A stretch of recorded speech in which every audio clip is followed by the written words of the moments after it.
Wien to Bratislava.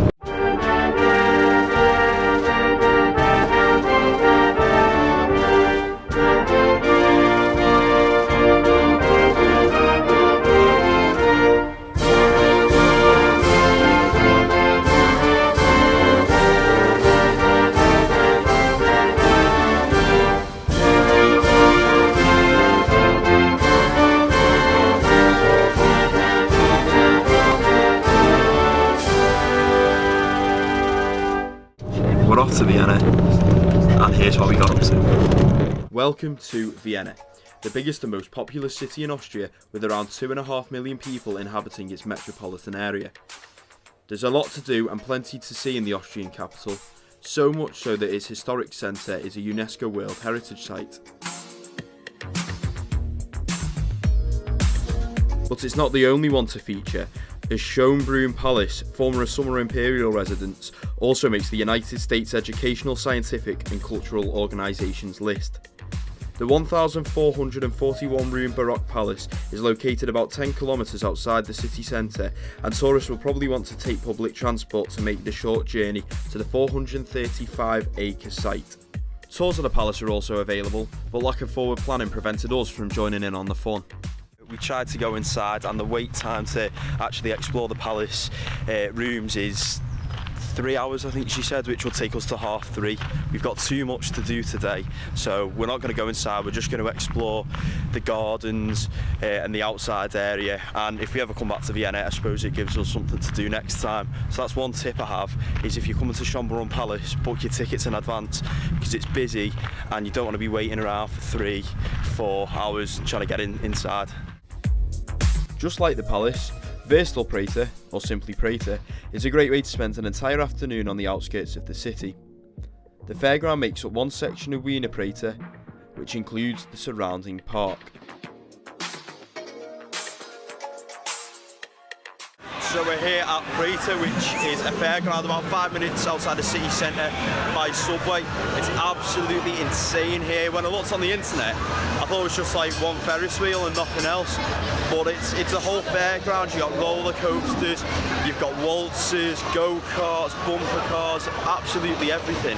It's insane. If the weather's nice and if you've got some time to spare in Vienna, I'd definitely come here because it's just absolutely mental. Now it's time for us to have a go on a couple of the rides.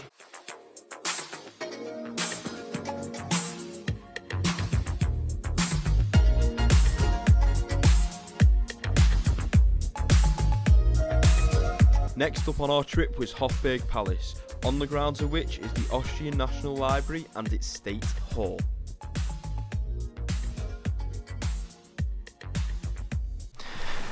So we're at the State Hall and the Austrian National Library, which is part of Hofburg Palace, and has over 7.4 million items in its collection. And this is one of the most stunning buildings I've seen in my entire travels. It's absolutely unbelievable.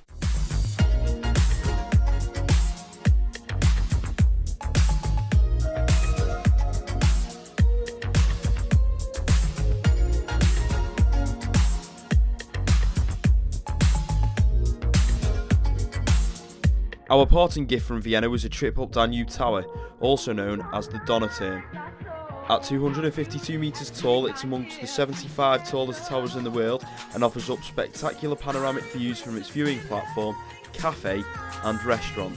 Other recommendations include Rathaus, German for Town Hall, and St Stephen's Cathedral, both reachable by the transport network available to the public.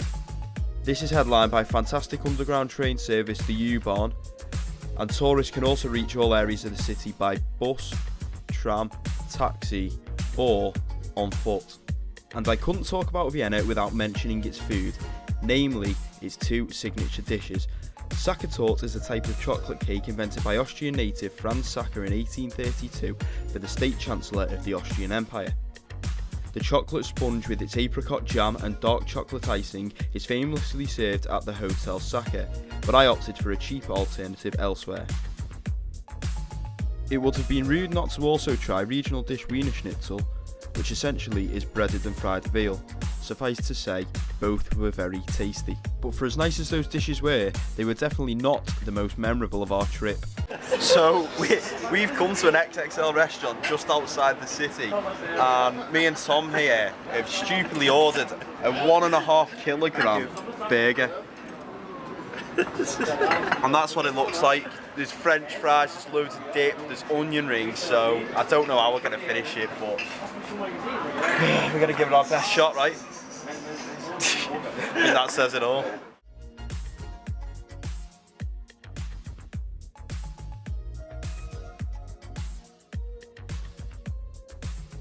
So we just finished, well, attempted to finish the burger. And unfortunately, this is what's left. It's about a quarter of the stuff. Oh my god, we're both absolutely ridiculously full. And it has taken out of us, but no, Leopold Rome XXL restaurant just outside the city centre in Vienna. Definitely worth coming to.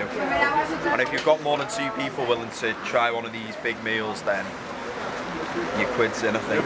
Don't be cocky like us and say you can finish it with 2 people. We could on maybe a better day. I think for now we're gonna call it a day and just stick to the drinks from now.